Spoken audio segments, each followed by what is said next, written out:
Sebastian, when you were approached to return to the Captain America franchise, what was your reaction? Excited, thrilled, glad it's finally happening. Waited for it for a while. When did we start? Did you feel added pressure because of all the people following the comics obsessively to portray the character in a certain way? I mean, maybe for the first movie I did, but this time around I had dealt with that on the first film, and at least from what I had read, everyone was pretty positive about that. So I wasn't too worried this time. I don't know. I was pretty clear on what I could do and couldn't do. And what you did was amazing. Talk Thanks. about the look of the Winter Soldier. It's really compelling. How did you feel when you first put that suit on and transformed into that character? What was that like? Well, there was a confidence from it for sure, and that sort of only informed me that I actually should do less, not think so much, and just kind of let it speak for itself. The way that this costume was designed. I mean, it was pretty much right out of the comic book. So I didn't really recognize myself. That really helped me. I felt like I had license to sort of move a certain way, or yeah, I think all of it was a positive transition. You play this character, this villainous character, in almost such an effortless way. Does that mean you like to explore that side of Bucky a little bit more than the other part of him that you portrayed in the first film? Well, I was more concerned with the fact that I knew that he had to be a realistic threat to some extent. I never approached it in the sense that he's a villain or he should be a really villainous character, but that he was a threat. And so I felt like I really needed to find a way to just translate that to the screen as much as I could. And I guess, some would interpret it as being really villainous. But sometimes, you're not always sure, if you're doing the right job.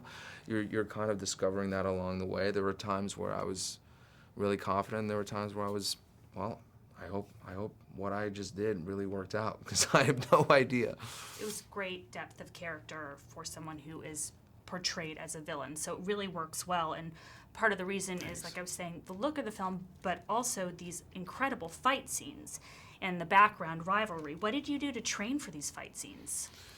Well, our stunt team was incredible, and they and the Russos were very specific about having these fight sequences, and everybody was talking about this movie, The Raid, and just there should be a level of brutality to the way that we were fighting that we didn't see so much in the first movie, and we really needed to see in this film.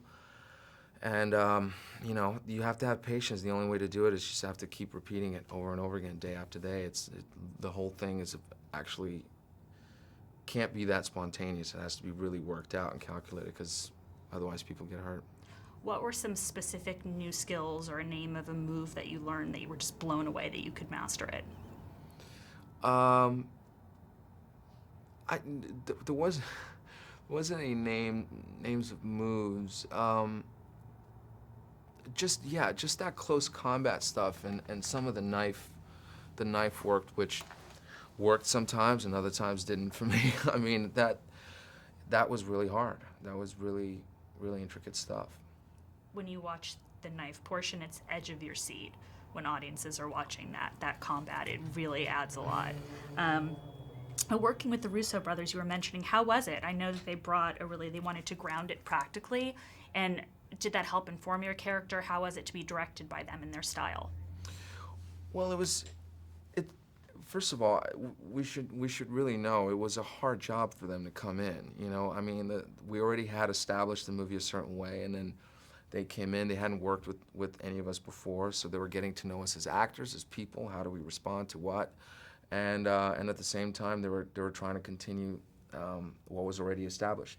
But they were very specific, and they really trusted us. I mean, they gave us a lot of space. They gave me a lot of room to kind of because I had some time to wait and prepare, and you know, they were just like, go and do your thing, make the choices, show up on set, and then you know, they let me execute. So it was a good collaboration in that sense.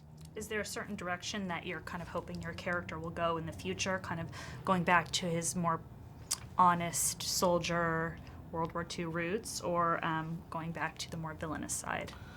Well, I don't know if I really necessarily have much of a choice in that scenario.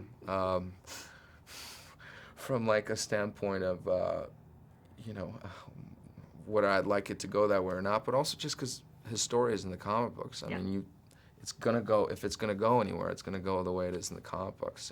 And these guys, Marvel is, you know, so faithful to those things, so it really all depends, but. I'm sure you're looking forward to making it more your own, whatever direction it goes. Oh, absolutely, absolutely. I mean, it already feels like that a lot. Absolutely. And one word or a few words to describe your experience working on this film and looking back on it now that it's finished?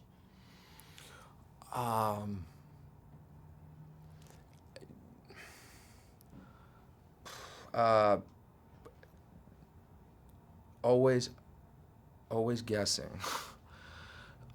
Always guessing, never fully settled, but ultimately in the end, you know, a fully exciting experience based on that, because you never knew what the next day was going to be like, and so it was a very day-by-day experience, and that kind of kept you on your toes. Thanks. Thank you.